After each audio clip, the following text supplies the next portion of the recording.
The tenacity of Jay Stansfield. I mean, what can you say about him? I mean, everybody outside of the club will judge him on his goals and say he takes loads of penalties, but they don't see him on a game by game basis like we do. And his work rate is phenomenal.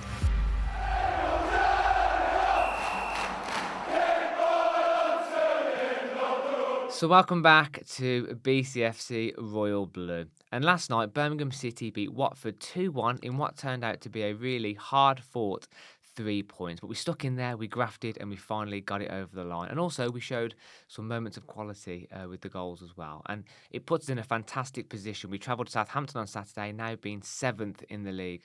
Now, Dad, isn't it great looking at the league table and looking at the top half for once, like the bottom half being the Championship? Yeah, it really is, isn't it? Because we've been so used, haven't we, when we've been in the Championship before we got relegated, to seeing ourselves near the bottom. You almost need to flip it around. You feel more comfortable. You turn the table upside down and see us in the bottom 7. But no, it is fantastic. I think as well, Matt, the victory, that performance showed a real different side to us. That we like the last 3 games, we've basically steamrolled the last 3 teams, scoring 4 goals each time. We knew, and if you looked at our preview podcast, we sort of knew the quality of Watford. They didn't disappoint, I don't think. And we needed to, I think, play a different type and style of game. Like you said, you mentioned the word, gritty. I think that's a really, nice way of summarising the performance in one word, really, gritty. But I just felt that, that we even though when they scored, we had a plan. It looked like we went back into our shape. We broke them down, and after they scored their goal, actually, they didn't have any major clear-cut chances, 1 or 2 little half chances, but I thought we managed the game very, very, very well. Very good game management. I think they had quite a lot of the ball in the second half, and I think our strategy slightly changed. But as you said, Dad, it reminded me of the Preston game. Do you remember Preston away? Yes. We found a different way to win. We were gritty, we were scrappy, we hung in there, and I think that is the sign of a really good team when you can win in different ways. Yeah. And again, it's the elephant in the room. It's the red flag. We all have to address it. We have to correlate that to our away form, and if we do, we'll be a playoff making team. That was the main topic of conversation. We met quite a few people, didn't we, yesterday? Actually, I'll just drop a few names for you because we always forget this. And we met the 2 guys in the fan park. We was in the Cop fan park a couple of hours before kick-off, having a couple of drinks, and we met 2 guys from Redditch. Now, I can't remember. Can you remember their names?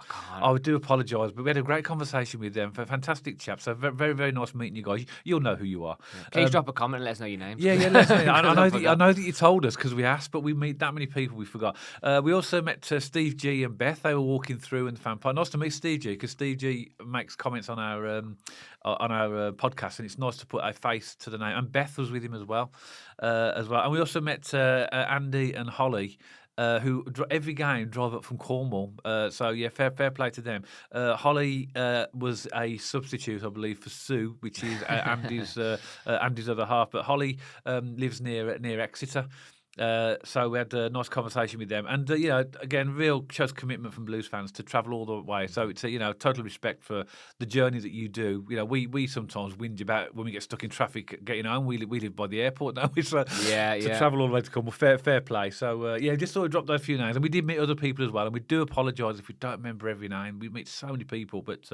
Always keep coming up, having a chat to us, saying hello. We always love talking to the Blues fans. But so back to the game, Matt. Yeah. The only change we had, which was a forced change, wasn't it? We had Bright Soy-Samuel coming back in for the suspended Awata, and I think Bright did okay. To be fair, he went off about sort of partway through the second half. I think he looked a bit unfit to me, as in he's been injured. I felt like he looked like a player getting back up to match practice. And I think that's why he was substituted. One thing I felt about that game, because we knew that Watford would have pace, and they did, didn't they? They did. And I just felt that he was a good option because I think Awata has been brilliant at right back.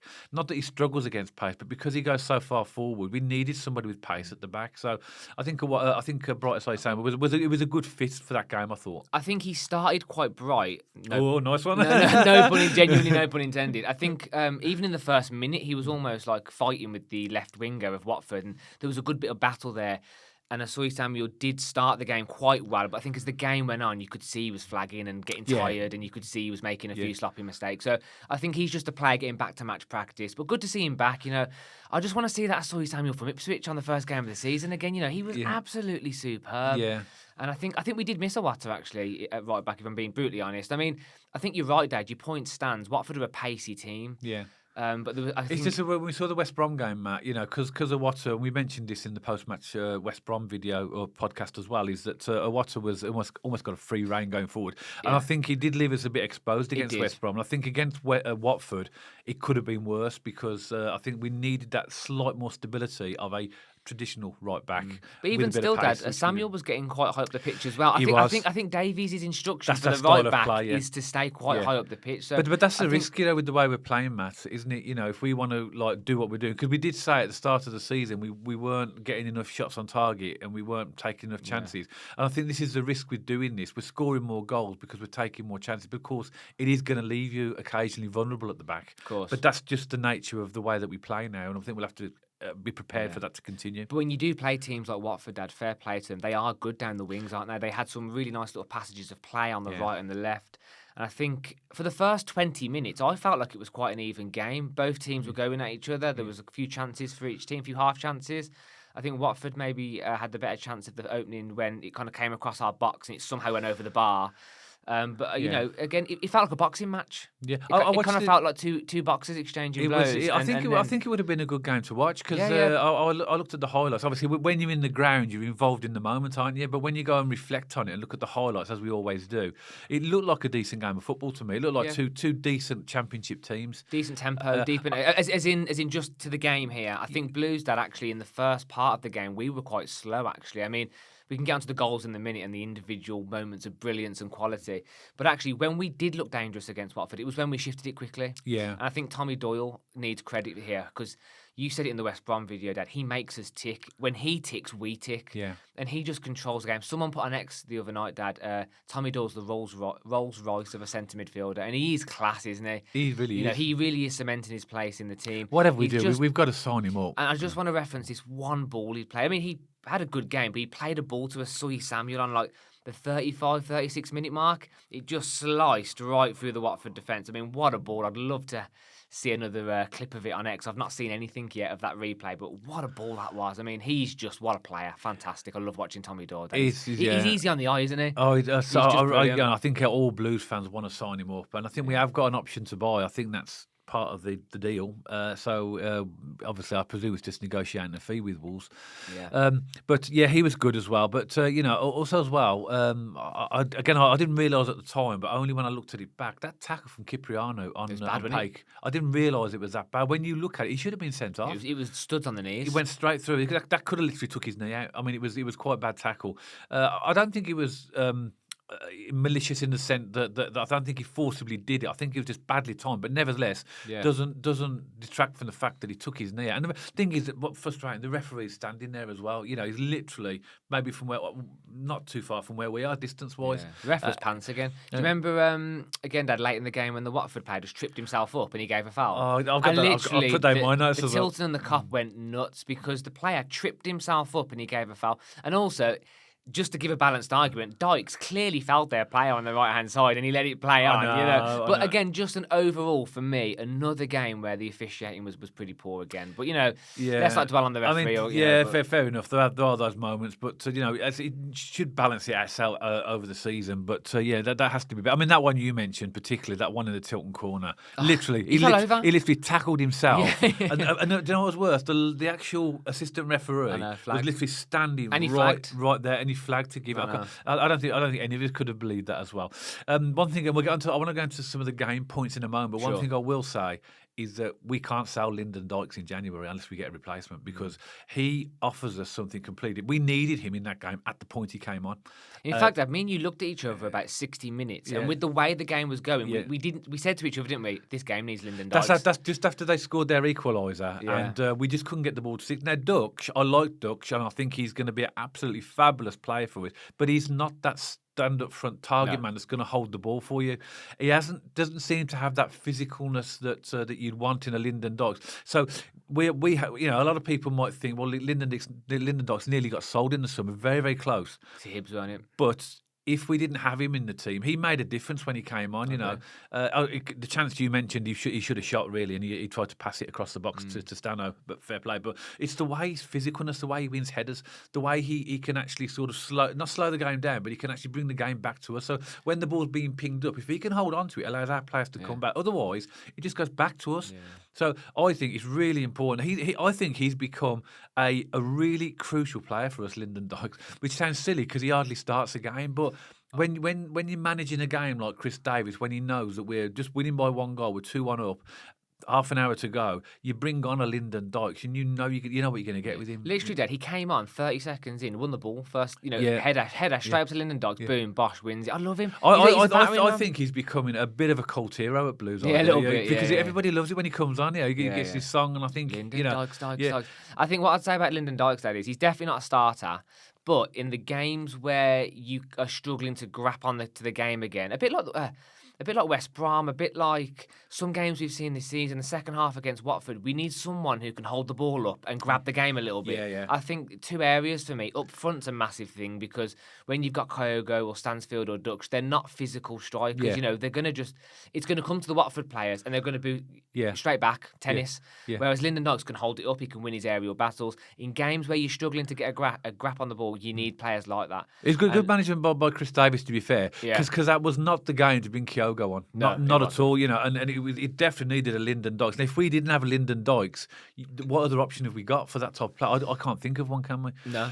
So I think the only thing I would say about Lyndon Dykes, I don't want to make this a podcast about Lyndon Dykes. I just thought I'd raise that point. No, it's a good point. The only thing I would say about Lyndon Dykes is that if he wants more regular first team football, he might want to go. Because don't forget, Scotland are in the World Cup next summer. They are. And he might want to, keep the first team. But I think he can still be a massive player for us, and I hope we keep him. Yeah. But I agree, in that role where he's coming in. Or if he was to be sold, Dad, we have to get another physical striker to replace him with. Yeah. The fact is, the point you're making, and I totally agree with it, we need a different outlet up front from time to time. Yeah. And that different outlet is a physical, hold the ball up striker. Yuki, Lyndon Dykes, there's plenty of them out there. Yeah. We need that kind of player when the game needs a different strategy. Yeah. I mean, going on to the game, mate, in terms of the chances, Watford had a chance, a sort of a half chance in the first minute. Tom Ince made sort of a shot outside the box that sort of went to the side of Beadle's goal. Sort of an early warning shot. I think straight away you could tell in the first 5 minutes the intent that Watford were going to have. They were clear, and they had a good press. I mean, they're a fit team. They clearly are going to cause teams problems in this league. I think once they get it right, I think they're going to be a decent. I saw a comment from a Watford fan, Dad, and I agree with this. If they can find a prolific striker in January, or someone can step up in the team, they'll be a decent team this season. I think defensively as well, they've gifted, not gifted us our goals, but they allowed us to have the ball in those dangerous areas, which good defenders wouldn't do that. And we'll come on to the goals in a minute. But Watford had a few chances. As I say, and the Hector Cipriano, incident, really, he should have been sent off. But you don't get VAR in our league, and the referee makes a split decision. The ref was looking directly at it though. Yeah, I know, and he would have seen it. But disappointing. As I say, because of where we sit, Matt, in the Upper Tilton, it was not close enough for me to see. But when I look back at it looked like a late challenge. It looked semi-nasty, but when you watch it back, it's full-on horrid, isn't it? It really is studs on the knees. Yeah. And you're but right. He pulled him back just before that. So he should have got a yellow card. Didn't get a yellow card for pulling his shirt. Was it Roberts? So somebody pulled his shirt, and then he went through on Paik. But let's go to the first Blues goal. I mean, they were great goals, weren't they? What I liked about Paik is his tenacity to win the ball back. He stole it off Cipriano, wasn't he? He had a disappointing game, didn't he, Cipriano? What I found surprising, this is I'm talking about Watford's defence. They actually sat back. I know. So rather than actually close him down, allowed him to literally just walk, glide in. And what you can't deny that finish. What a great finish, though. And because he has got a good shot on him. That's what Paik gives you, isn't it? He's got that technical ability where he can get his shot off. And I thought he had a good game, Paik, Dad. I thought his distribution was good. His little passing was good again. It's good to see him back in the team. But his finish was phenomenal. As you said, to surge that amount of space. From a Watford point of view, Dad, you're right. They'll be disappointed defensively, but take nothing away from Paik. Yeah. You've got to be in it to win it, and he strikes it. He's a lovely strike. We've had this competition about Leonard Paik, haven't we, in midfield? And obviously, Paik shows you why he gets picked. Because Mark Leonard is more of a disruptor, and a ball winner, and he's got that tenacity. I love Mark Leonard, but Paik gives you that. He gives you that ability to be able to do that, to sort of get a ball and just to ping it. So I'm happy with either in the team, to be fair, if I'm honest. But on the basis of that, you can't argue with his selection in the team for what he does. I agree. I still stand by what we said in the previous podcast, though, Dad. I think if you've genuinely earned the shirt, Yeah. I think it's difficult for a manager just to put someone back in. However, having said that, Paik is clearly a world-class player. Leonard's a very good player. Doyle's a world-class player. You know, Iwata, when he's back in the midfield, is a good player. I think our sixes are actually outstanding if you think about what we have across the board. And it's such a difficult thing for Chris Davies to get right. But, you know, good to see Paik scoring. Love it when he drives the ball. Love it when he has a shot on target. And clearly he just displayed his class, didn't he? It was a fantastic goal, wasn't it? And we won. We scored not too long after that. Second goal was fantastic as well. Again, My favourite this was. Once again, the tenacity of Jay Stansfield. I mean, what can you say about him, you know? I mean, everybody outside of the club will judge him on his goals and say he takes loads of penalties, but they don't see him on a game-by-game basis like we do. And his work rate is phenomenal. Do you reckon they just glue him to the treadmill? Because his fitness levels are off the charts. I mean, know. how he runs that line for 90 minutes relentlessly. I reckon he must eat Duracell batteries. I mean, he's non-stop, and he's absolutely amazing. I mean, we're so blessed to have him in our team. You know, I don't care what the fans think about him. He's such a good Championship player, and if you get into the Premier League when he gets a bit more experience as well, he's going to be absolutely phenomenal there as well. But the way he won that ball, and I mean, obviously that was won, and then it was passed to Dimmy. He had a lot to do when he was there. But again, this is the benefit of having inverted wingers. Because they can cut in and do what Dimmy did, and we got Patrick Roberts on the other side as well. Exactly. But that was a great thing, and it was brilliant, wasn't it? Because obviously we're right at the other end of the ground, aren't we? And we see the shot going on. I think let's go wide, that is, and it's just inside the post. What a goal! The only way I knew it went in, Dad, like instantly, was the ball came across, and because it was so wet and rainy, the net went. Oh yeah, I saw that as well. The water off the net went. Oh my word! What a great finish, and that's what he can do, Dimmy, as well. Well, one thing about Dimmy as well, he's added the goals and the assists to his game now, right? One thing I do find as well, and which is what Chris Davies corrected, when they were chasing the game towards the end of the game, what was fine, we were pinging the ball up to Dimmy, but a lot of it was pinging off his shin, and he weren't sticking with him. So he brings on Keshi, which was the right substitution to do at the right time. Again, very, very good substitution. But Dimmy, I mean, adding goals like that, and you can't argue. You know, a lot of people were a bit dubious about Dimmy coming back, but you can't argue with what he's done since he's been with us back. He's been brilliant, hasn't he? He's definitely been our standout signing for the year. You know, yes. I think he's the one who stepped up to the mark. I mean, we can talk about the lone players. Tommy Dawes obviously now been fantastic. Patrick Roberts. But I think Dimmy as a signing who's came in, for me, has been the standout player this season. You know, he's getting better as he goes on, isn't he? Every game he's progressing. And we're going to be honest, Dad, I mean, every time he gets the ball, he looks dangerous. He's always taking his man on. He's always cutting in. As you say, that inverted winger, bringing it in, playing his teammates in, you know. Loving Dimmy at the minute, class player. Fantastic. Yeah. I'm really, really pleased with him. I hope he carries on doing that as well. It's about keeping players fit as well. Also, Dad, did you see his interview? He said, you know, you're a Birmingham boy, you're a Blues fan, and he said, you know, we're now a club on the rise. It's great to be part of that momentum. So, again, I love hearing from like Dimmy, who's a Blue Nose, Allsop's obviously a Blue Nose. You know, it's good to have players at the club as well who actually have a passion for the football club. Yeah, no, it's absolutely fabulous. Second half, Matt, we went in 2-0, didn't we? Second half, we all knew that Watford were going to come out. They had to. They were 2-0 down, and they did. They came at pace. I mean, there was one chance near the beginning where I think Loser, I thought had an okay game, but I think he's a good player. But he had a few little, cameo, real good passes. You can see why they call him the engine room, can't you? He does make them tick. I thought he had a good game, actually. I think he's a good player, that Loser, and I think he's the one that kind of gets them transitioning and moving, doesn't he? Well, he had, and this is fair play to Beadle here as well. Early in the second half, Loser pinged the ball over to Bowler on the post, and then Beadle, it's a good save. A good save. Beadle knocked it out. A very, very good save for that as well. Yeah. And then then we had the chance where we could have made it 3-0, where we won the ball back, and Patrick Robert plays it into Dutch, who turned and knocked it wide. I mean, it was a poor effort, but I think because of his turn, I think he was disorientated exactly where he was. Yeah. But I mean, that was an absolutely fabulous chance, and again, that was because of our press, and fair play to Patrick Roberts for threading the ball through to him, because everyone was saying shoot, but I think it was the right thing because Dux was in a better position. Yeah. But that would have been 3-0, and that would have been game over. And of course,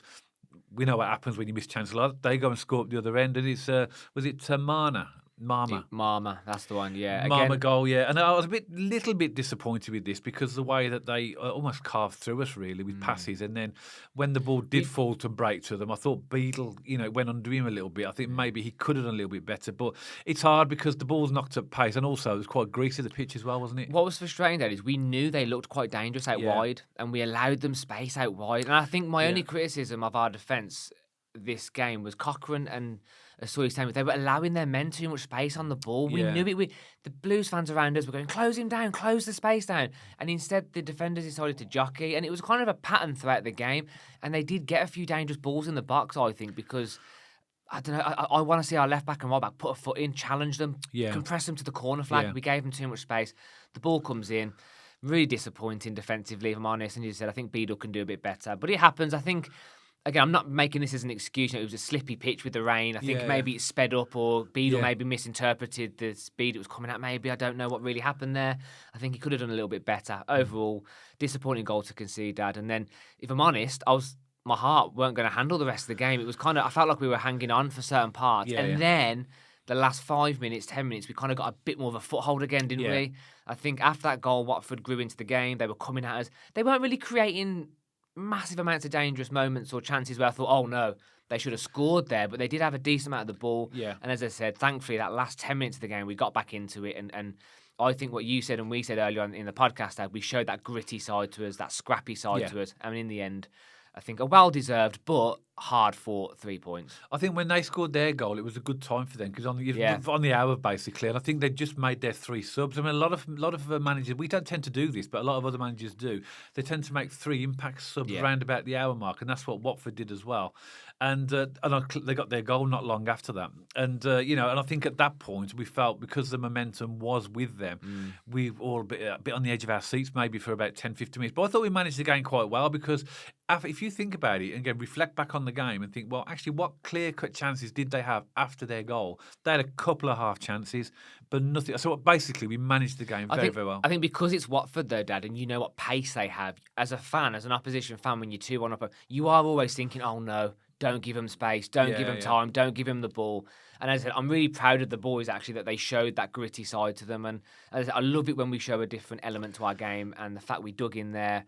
And, I think that was a really good way of winning a game at home, gritty, stuck in there and hard fought. But we had chances to kill it off as well. I mean, they had that Lyndon Dykes chance as well where he basically manhandled their player on the touchline. It should have been a free kick to them, to be fair, but the referee let it go on. Well, I think it should. Maybe somebody in the main stand can tell us if it wasn't. But and I think Lyndon, because of he's not a pacey striker, I think he was getting caught. So I think he maybe he thought Jay was in a better position, but it wasn't a great cross, to be honest. I thought that was a missed opportunity. But overall, I thought that, it was a game that you look at. I think it was an entertaining championship game between two teams who I don't think there's a massive difference between the teams. No, agreed. I think we're quite close, which is good to say now that Birmingham City are close to the level of a good Watford side. And don't forget, we're building as well. So we're only in a stepping stone stage at the moment. So we are going to get better and better. One final observation from me, Dad, and we'll close the video out. Have you noticed against West Brom and against Watford, when we have goal kicks, we're not playing out from the back as much. We're kind of hoofing the ball quite long. And I think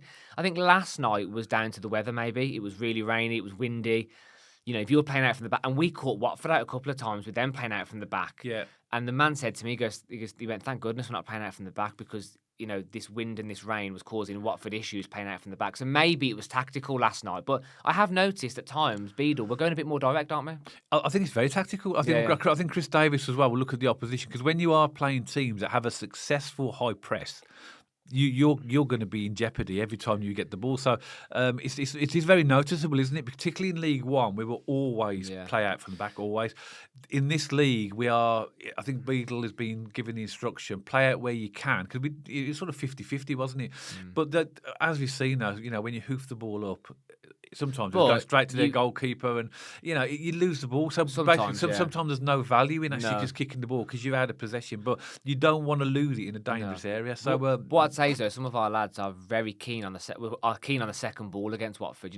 Because we were hoofing it, we were like a pack of dogs for the second ball. Yeah. And whereas at West Brom we weren't. No. And they were giving them a bit too much respect and time. But anyway, it's good to see. Final thoughts, Dan. We're going to close the video out because I know every time. No, again, just another good 3 points. Again, like you mentioned, Matt, the emphasis on our home form is really important because the minute we start dropping points at home, the spotlight's going to go straight on our away form. Exactly. And we've got to fix this quickly, you know. So if we want to have a really good season, we have to be better away. Well, I think that's the lesson really from not the lesson, but that's the topic of conversation from virtually everybody we spoke to, wasn't it? Translating that home form into the away form. Well, we've got a perfect chance to rectify it. We've got 2 away games coming up, Southampton and QPR. Yeah, I'm looking forward to going to Southampton, and QPR. We're going to both, haven't we? Absolutely, So, can't wait for it. Especially if we build into the Christmas break. But as always, Birmingham City supporters, we would love to hear from you. I'm sure you agree it's fantastic to look at that league table and see us in 7th. But again, we have to translate that home form to that away form if we really want to be taken seriously and keep pushing up the table this season.